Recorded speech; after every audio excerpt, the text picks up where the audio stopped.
Looking pig there, Alex. Maybe we'll be seeing more of hopefully. Maybe we'll win a pig in this episode, but certain events, certain time anomaly events put this pig's fate into question. I'll say that this episode was inspired by my twin sister, again, who was just obsessed with pigs all the time. She had a pig shrine in the room, just like lots of snow globes with pigs and a pig calendar, and then like even when the year was over, she would leave all the years of all the pig calendars up. I thought, hey, I can't get you a real pig because they're animals and you don't want that in your house. But I can give your character a pig. I've been doing this thing where I've been like vicariously helping my sister live her dreams through Mabel. Like what? Best brother of the year, right? Come on.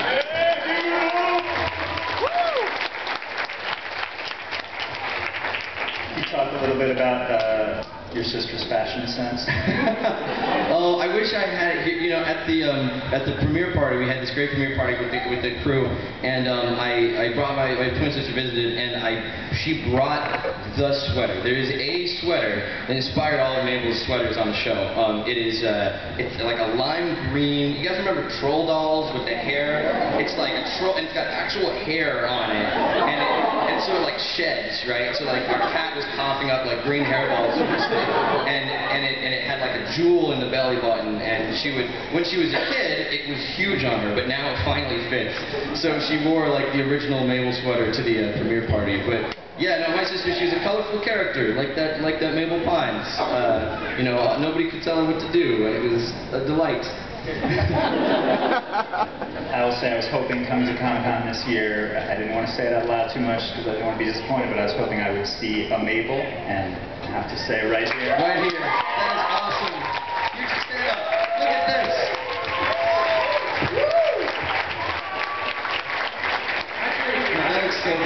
I feel like all three of you guys should stand up. Yeah, wait. We got a Mabel and a Dipper and a Wendy. And Wendy, get up. Right here.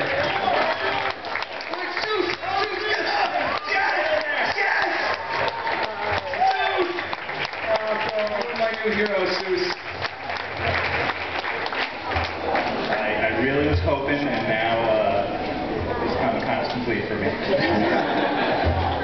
When it comes to specials, there are certain holidays of the year that there's often TV specials. One of the challenges with Gravity Falls, the whole thing takes place in the summer. How do you get around that? Through clever writing, right, Mike? Yeah. Yeah, you've heard of Halloween. Forget it. Summerween. That's right. That's as well. Gravity Falls has many colorful customs. Among them was summer Halloween called Summerween. Summerween being a combination of the word summer and Halloween. We're running out of gas.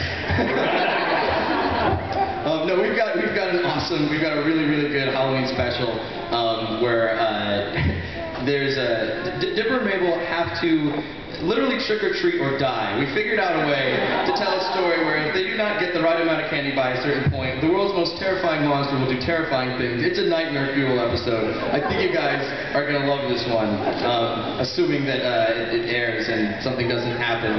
Something spooky doesn't happen in the episode where they pull it because it's too scary. I don't think that's going to happen. No, it's a really good, we got our Halloween episode is like a super special episode. We also have, we've got a really amazing, I don't want to give too much away, but I'll say that there's a video game related episode with guest animation by, I don't know if any of you guys are Paul Robertson fans, animation for Scott Pilgrim. He did some animation for us for a video game episode, which is unbelievable, and if you guys like him and like nerdy stuff like that, you'll love this episode, but I don't want to say too much about the story, I don't want to give it away. So one thing actually that you can talk a little bit about, you just reminded me when you were saying that you were the best brother of the year. There's an episode coming up with a certain special guest star that prove what a great brother you are. So, when me and my sister were kids, she was like obsessed with boy bands. You guys remember the period in the 90s? Some of you kids are too young, where it was like Backstreet Boys, 98 Degrees, NSYNC, O-Town. And it was like, you know, most girls like pick one. She liked all of them.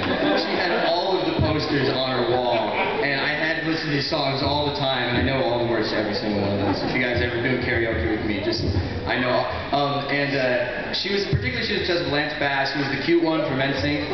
It was like she broke her toe jumping up and down at an NSYNC concert. That's how much she loved Lance. And when I told her I was doing the show, she's like, "Do you get like celebrities on the show?" Maybe. She's like, "What about Lance Bass?" So Lance Bass does a voice in an upcoming episode. I'm not kidding.